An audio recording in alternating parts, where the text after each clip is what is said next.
Today I am going to discuss about what is buoyant force. Listen this.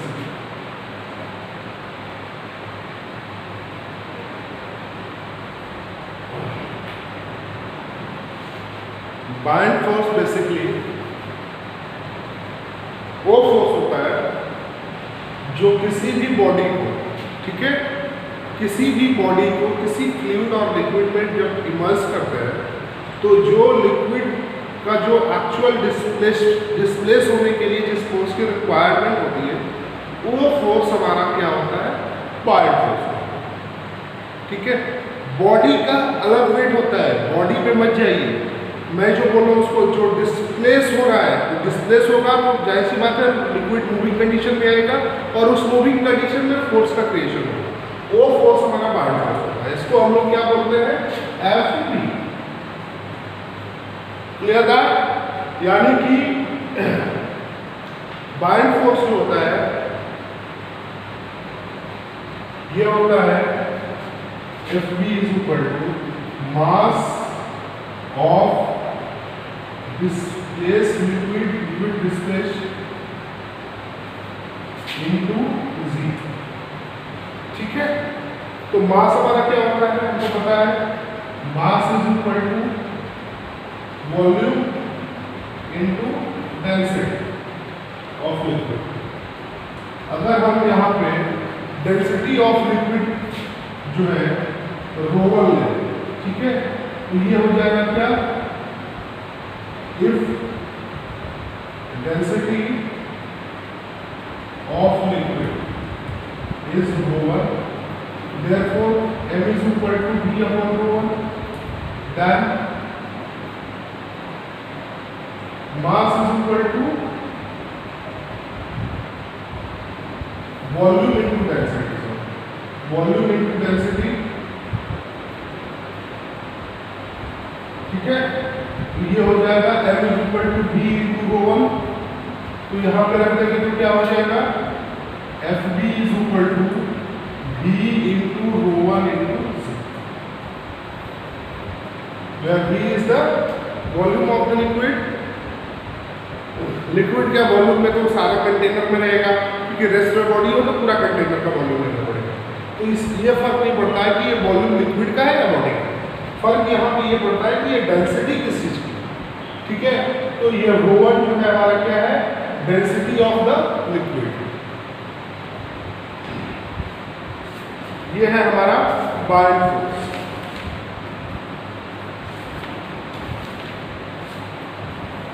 अब basic जो main चीज है that is Archimedes principal, आप सब लोग पढ़े हैं। Archimedes principal is not anything useful, this is the next topic is principle of flotation. कब बॉडी हमारी, प्रिंसिपल ऑफ फ्लोटेशन में ये पता चलता है कि कब बॉडी पूरी डूब जाती है पानी के अंदर, कब बॉडी जो है पानी के सरफेस पे तैरती है कंप्लीटली, और कब जो बॉडी आधा डूबा रहता है आधा रहता है। ये तीनों कंडीशन को आपको फाइंड करना है, और ये कैसे फाइंड करना है इस चीज को देखना है बेसिकली।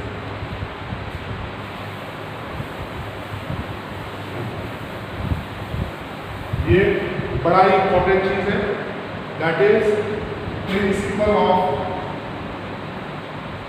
फ्लोटेशन। ये लाइफ में भी यूज होती है चीज है, इसलिए इसका इंपॉर्टेंस ज्यादा हो जाता है। तो प्रिंसिपल ऑफ फ्लोटेशन में हम देखेंगे कैसे चीजें होती हैं, यानी कि जब कोई बॉडी को हम लोग पार्शली या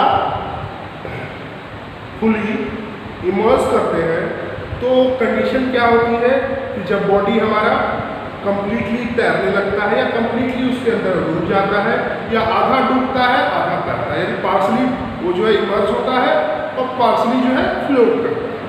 तो कंसीडर कर लेते हैं इफ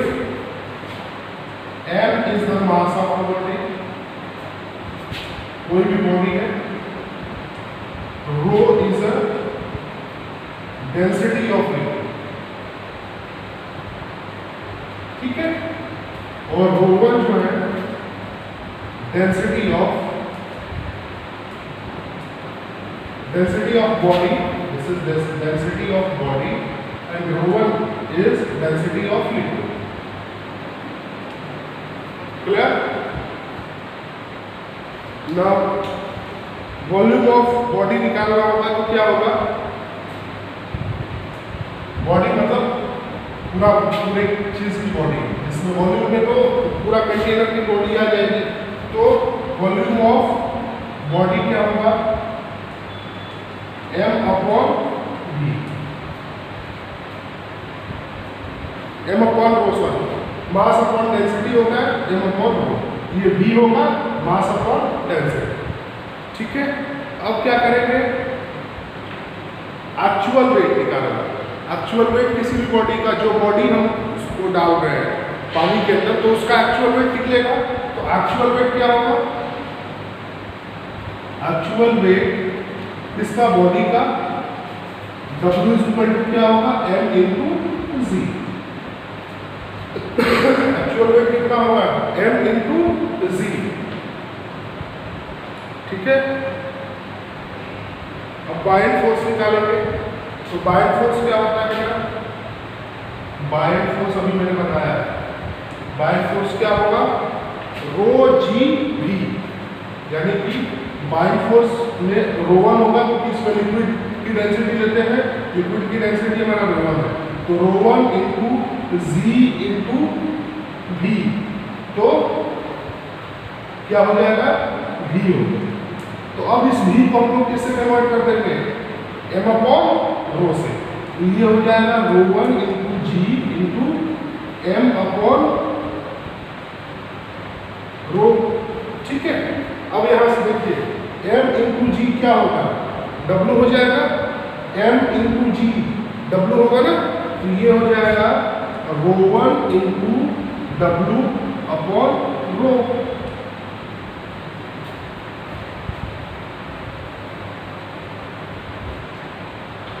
देखिए, अब हमको अपरेंट वेट निकालना है। अपरेंट वेट, जब भी हम लोग फ्लोटेशन की बात करेंगे, बॉडी का अपरेंट वेट निकालेंगे। अपरेंट वेट का मतलब ये होता है कि कोई भी बॉडी है, एयर में उसका वेट कुछ दूसरा होता है, पानी के अंदर इमर्स होगा तो उसका वेट दूसरा होगा। क्यों? क्योंकि एक्चुअली में एयर में डेंसिटी अलग होगी, पानी की डेंसिटी अलग है, तो बॉडी का वेट में भी फर्क पड़ेगा, क्योंकि डेंसिटी, वॉल्यूम और मास में एक रिलेशन होता है कि मास = वॉल्यूम अपॉन डेंसिटी, तो इसका फर्क पड़ेगा। तो एक्चुअली में हमको किसी भी बॉडी का फ्लोटिंग कंडीशन निकालने के लिए उसका अपरेंट वेट निकालना जरूरी है। तो अपरेंट वेट कैसे निकालेंगे? फॉर्मूला देखिए, apparent weight is equal to actual weight minus FB मतलब बायन फोर्स। ठीक है, तो अपरेंट वेट यहां से निकाल देंगे तो क्या होगा? Actual wait W minus FB अभी आपने निकाला होगा, बायन फोर्स, क्या हो जाएगा?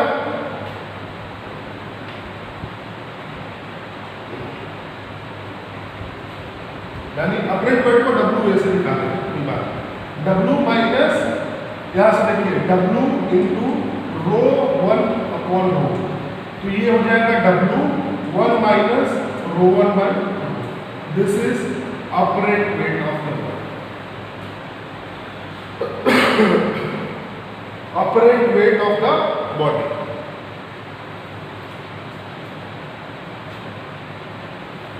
अब देखिए, यहां पे तीनों कंडीशन को देखना है। केस 1 स्टडी करेंगे। केस 1 में देखिए, अगर हमारे पास, देखिए ये एक्चुअल वेट है, ठीक है, और ये हमारा बायन फोर्स है। अगर हमारे पास W की वैल्यू, यानी कि एक्चुअल वेट की वैल्यू ज्यादा हो जाएगी बायन फोर्स से। बायन फोर्स से जब हमारे पास एक्चुअल वेट की वैल्यू ज्यादा होगी, बॉडी डूब जाएगी कंप्लीट। ठीक है, तो उस समय टोटली सिंक हो जाएगी, यानी कंप्लीटली डूब जाएगी। ठीक है, और दूसरे में जब हमारे पास बायन फोर्स की वैल्यू W से ज़्यादा हो जाएगी तो ये क्या करने लगेगा, फ्लोट करता है, तैरने लगता है, क्योंकि देखिए इसमें लिक्विड है, तो लिक्विड की डेंसिटी है, इसमें बॉडी की डेंसिटी। तो बॉडी की डेंसिटी जब लिक्विड की डेंसिटी से ज़्यादा होगी तो डूब जाएगी, और जब लिक्विड की डेंसिटी बॉडी की डेंसिटी से ज़्यादा होगी तो फ्लोट कर जाएगी। यही मेन कॉन्सेप्ट है इससे। और तीसरा जो है, जब दोनों की वैल्यू बराबर हो जाएगी, यानी W = FB होगा, तो इस समय कंडीशन में बॉडी के अंदर आधी चीजें डूबती हैं और आधी तैरती हैं। ये तीनों कंडीशन